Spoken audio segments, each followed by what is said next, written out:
बच्चों, छायाचित्र में प्रेमचंद जी हैं। कांजी हाउस। बच्चों, आज हम मुंशी प्रेमचंद द्वारा रचित दो बैलों की कथा के तीसरे भाग का अध्ययन करेंगे। पिछले भाग में हमने पढ़ा छोटी लड़की की सहायता से किस प्रकार हीरा और मोती गया के घर से भाग जाते हैं और रास्ते में मटर की खड़ी फसल को देख करके चरने लगते हैं। जब पेट भर जाता है तो दोनों उछलने कूदने लगते हैं। आज हम तीसरे भाग का अध्ययन करेंगे। उससे आगे, अरे यह क्या, कोई सांड डोंकता चला आ रहा है। हाँ, सांड ही तो है। वह सामने आ पहुंचा। दोनों मित्र कौन? हीरा और मोती बगलें झांक रहे हैं।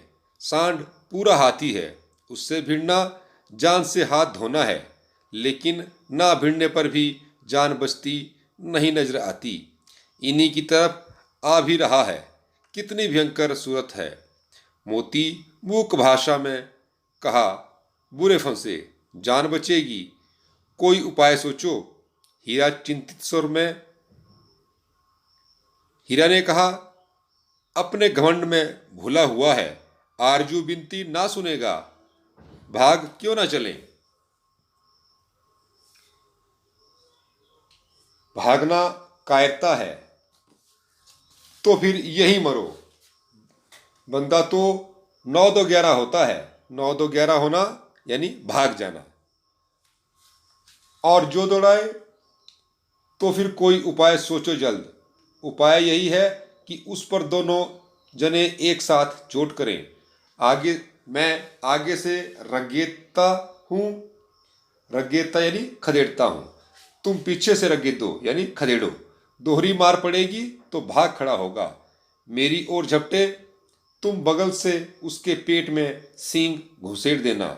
जान जोखिम है पर दूसरा कोई उपाय नहीं है। दोनों मित्र जान हथेलियों पर लेकर लपके। सांड को भी संगठित शत्रुओं से लड़ने का तजुर्बा ना था। वह तो एक शत्रु से मल्ल युद्ध यानी कुश्ती करने का आदी था। ज्यों ही हीरा पर झपटा, मोती ने पीछे से दौड़ाया। सांड उसकी तरफ मुड़ा तो हीरा ने रगेदा। सांड चाहता था कि एक एक करके दोनों को गिरा ले, पर ये दोनों भी उस्ताद थे, उसे वह अवसर ना देते थे। एक बार सांड झल्लाकर हीरा का अंत कर देने के लिए चला कि मोती ने बगल से आकर पेट में सींग भोंक दिया। सांड क्रोध में आकर पीछे फिरा तो हीरा ने दूसरे पहलू में सींग चुभा दिया। आखिर बेचारा जख्मी होकर भागा और दोनों मित्रों ने दूर तक उसका पीछा किया, यहाँ तक कि सांड बेदम होकर गिर पड़ा। तब दोनों ने उसे छोड़ दिया।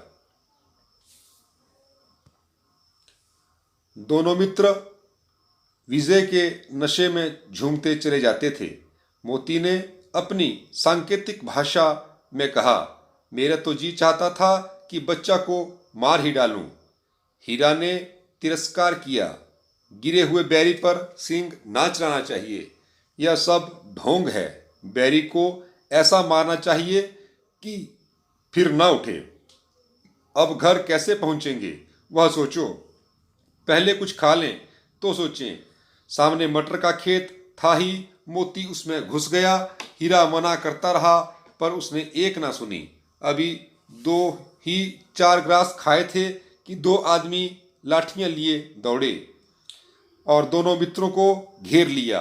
हीरा तो मेड़ पर था, निकल गया। मोती सींचे हुए खेत में था। उसके खुर कीचड़ में धंसने लगे, ना भाग सका। पकड़ लिया। हीरा ने देखा संगी संकट में है तो लौट पड़ा। फंसेंगे तो दोनों फंसेंगे। रखवालों ने भी उसे भी पकड़ लिया। प्रातःकाल दोनों मित्र कांजी हाउस यानी मवेशी खाना, वह बाड़ा जिसमें दूसरे का खेत आदि खाने वाले या लावारिस पशु बंद किए जाते हैं और कुछ दंड लेकर छोड़े या नीलाम किए जाते हैं। कांजी हाउस में बंद कर दिए गए। दोनों मित्रों को जीवन में पहली बार ऐसा साबिका यानी वास्ता पड़ा कि सारा दिन बीत गया और दोनों को खाने को एक दिन का भी ना मिला। समझ में ही ना आता था यह कैसा स्वामी है। इससे तो गया फिर भी अच्छा था। यहाँ कई भैंसें थी, कई बकरियां, कई घोड़े, कई गधे, पर किसी के सामने चारा ना था।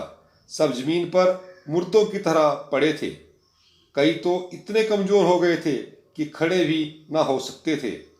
सारा दिन दोनों मित्र फाटक की ओर टकटकी लगाए ताकते थे, पर कोई चारा लेकर आता ना दिखाई दिया। तब दोनों ने दीवार की नमकीन मिट्टी चाटनी शुरू की, पर इससे क्या तृप्ति होती। रात को भी जब कुछ भोजन ना मिला तो हीरा के दिल में विद्रोह की ज्वाला दहक उठी। मोती से बोला, अब तो नहीं रहा जाता मोती। मोती ने सिर लटकाए हुए जवाब दिया, मुझे तो मालूम होता है प्राण निकल रहे हैं। इतनी जल्दी हिम्मत ना हारो भाई, यहाँ से भागने का कोई उपाय निकालना चाहिए। आओ दीवार तोड़ डालें। मुझसे तो अब कुछ नहीं होगा। बस इसी बूते पर अकड़ते थे, सारी अकड़ निकल गई। बाड़े की दीवार कच्ची थी। हीरा मजबूत तो था ही, अपने नुकीले सींग दीवार में गड़ा दिए और जोर मारा तो मिट्टी की एक चिपड़ निकल आई। फिर तो उसका साहस बढ़ा। इसने दौड़ दौड़ कर दीवार पर चोटें की और हर चोट में थोड़ी थोड़ी मिट्टी गिराने लगा। उसी समय कांजी हाउस का यानी ओवैसी खाने का चौकीदार लालटेन लेकर जानवरों की हाजिरी लेने आ निकला। हीरा का उज्जड़पन देखकर उसने उसे कई डंडे रसीद किए और मोटी सी रस्सी से बांध दिया। मोती ने पड़े पड़े कहा, आखिर मार खाई, क्या मिला? अपने बूते भर जोर तो मार दिया। ऐसा जोर मारना किस काम का कि और बंधन में पड़ गए।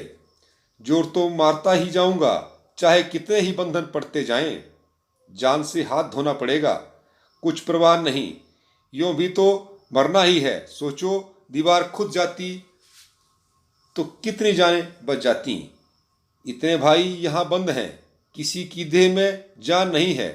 2-4 दिन और यही हाल रहा तो सब मर जाएंगे। हाँ, यह बात तो है। अच्छा तो ला, फिर मैं भी जोर लगाता हूँ। मोती ने भी दीवार में उसी जगह सींग मारा। थोड़ी सी मिट्टी गिरी और फिर हिम्मत बढ़ी। फिर तो वह दीवार में सींग लगाकर इस तरह जोर करने लगा मानो किसी प्रतिद्वंदी से लड़ रहा है। आखिर कोई 2 घंटे की जोर आजमाई के बाद दीवार ऊपर से लगभग एक हाथ गिर गई। उसने दूनी शक्ति से दूसरा धक्का मारा तो आधी दीवार गिर गई।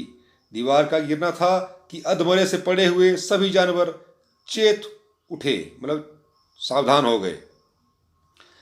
3 घोड़ियां सरपट भाग निकलीं, फिर बकरियां निकलीं, उसके बाद भैंसें भी खिसक गईं, पर गधे अभी तक ज्यों के त्यों खड़े थे।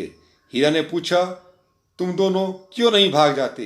एक गधे ने कहा, जो कहीं फिर पकड़ लिए जाएं तो क्या हर्ज है, अभी तो भागने का अवसर है।